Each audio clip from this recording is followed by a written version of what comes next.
Some nights start with work, until they blaze with forbidden heat. A late-night crisis, a stolen touch, a pull so intense I couldn't resist.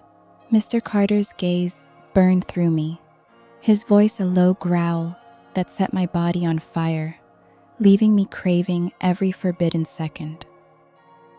Before I share how I surrendered to the tension, please take a quick second to like and subscribe. It's super easy. And for a new channel like mine, your support is crucial to keep these fiery stories coming. I'm Elise, a 28-year-old paralegal just starting out at a top law firm in Chicago. I'd always dreamed of working on big cases, and when I was assigned to assist Mr. Daniel Carter, a 60-year-old senior partner with a reputation for winning impossible trials, I knew this was my shot. Mr. Carter was a legend, tall, with silver hair and piercing blue eyes that could unravel anyone in seconds. He'd been practicing law for decades, his commanding presence undeniable. But beneath his stern exterior, I sensed a fire, a quiet intensity that made my pulse race from the start. We were working on a high-stakes corporate fraud trial, and the pressure was relentless. Our days were packed with legal briefs and strategy sessions, often stretching late into the Chicago nights. The firm's conference room, with its floor-to-ceiling windows overlooking the glittering skyline, became our battleground. Mr. Carter was all business at first, his expectations high, his focus razor-sharp. But as the weeks passed, I noticed a shift. He'd linger on my ideas, his gaze catching mine a little too long, a faint smirk appearing when I challenged him. One evening, after a long day of depositions, he suggested we order dinner while we worked. "Thai sound good?" he asked, his tone lighter than usual. We shared pad thai at the conference table, the city lights twinkling outside, and for the first time, we talked beyond the case. His stories of early courtroom battles, my ambitions to rise in the firm. I felt a tension I couldn't ignore, a pull that made my skin tingle. As the trial date approached, the stakes grew higher. One Friday, after the office had emptied, we stayed late to review new evidence, a bombshell witness statement that threatened to derail our entire case. The air was thick with tension, the city skyline casting a soft glow through the windows. I was pacing, my mind racing with worst-case scenarios, when Mr. Carter put a hand on my shoulder, his touch firm, grounding. "Elise, breathe," he said, his voice a low rumble that sent a shiver down my spine. I stopped, meeting his blue eyes, and saw a flicker of something primal, a need that mirrored the storm inside me. "I don't know if we can fix this," I said, my voice shaky, the weight of the case crashing down. He stepped closer, his hand lingering, his gaze darkening with an intensity that made my breath catch. "We'll figure it out together," he said, his voice low, steady. "You're not alone." In that moment, the stress of the trial ignited something raw, a shared need for release, a pull I couldn't fight.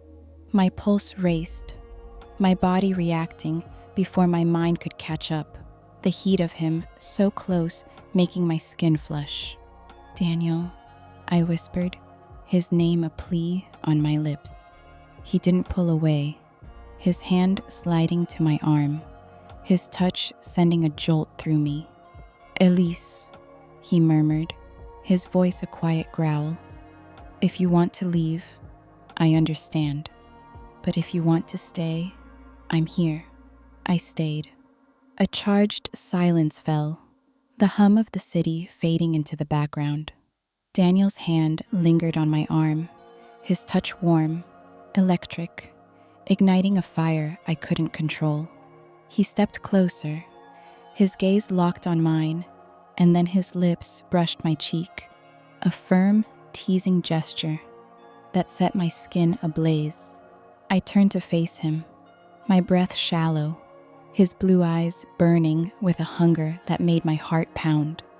"I can't stop wanting this," I whispered, the words spilling out, driven by pure instinct, my body craving his closeness. His smirk was subtle, knowing, and he tilted my face towards him, his lips meeting mine, firm, commanding, a connection that sent a tremor through me. His touch was steady, his fingers skimming my collarbone, while his other hand rested at my waist, pulling me closer. The air buzzed with shared breaths, soft murmurs, his presence enveloping me like a wave. The moment deepened, the stress of the trial giving way to a primal need. Daniel's hands moved with purpose, one sliding to the small of my back, his touch a quiet demand that made my heart race.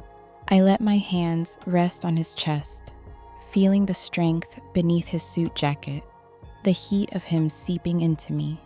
His lips trailed to my jaw, firm and deliberate, each kiss a spark that fueled the fire beneath my skin. I tilted my head back, a quiet gasp escaping me, as his breath warmed my neck, his fingers tracing slow, steady circles on my back. The tension we'd carried all day melted into a shared rhythm, a dance of whispers and glances that left me breathless. I felt consumed by him, his commanding presence, his careful touch, the way he seemed to know exactly how to unravel me. The city lights blurred outside, time slipping away as we stood there, tangled in a heat that felt endless. But the fire didn't stop there.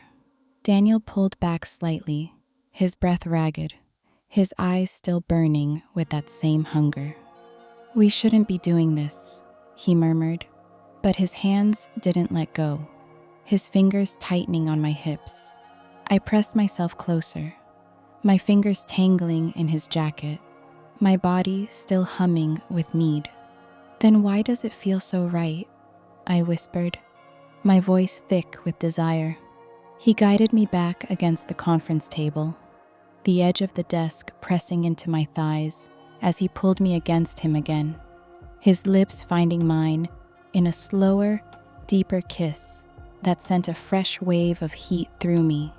His hands slid to my hips, steady and firm, as I leaned into the desk, the surface cool beneath my fingers, grounding me as the warmth between us flared hotter. His breath was warm against my ear as he whispered my name, each sound sending a shiver down my spine.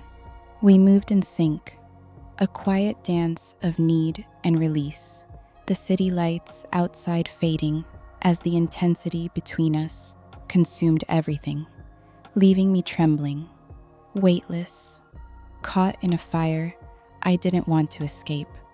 Daniel's breath hitched, a low murmur escaping him as he finally pulled back, his forehead resting against mine.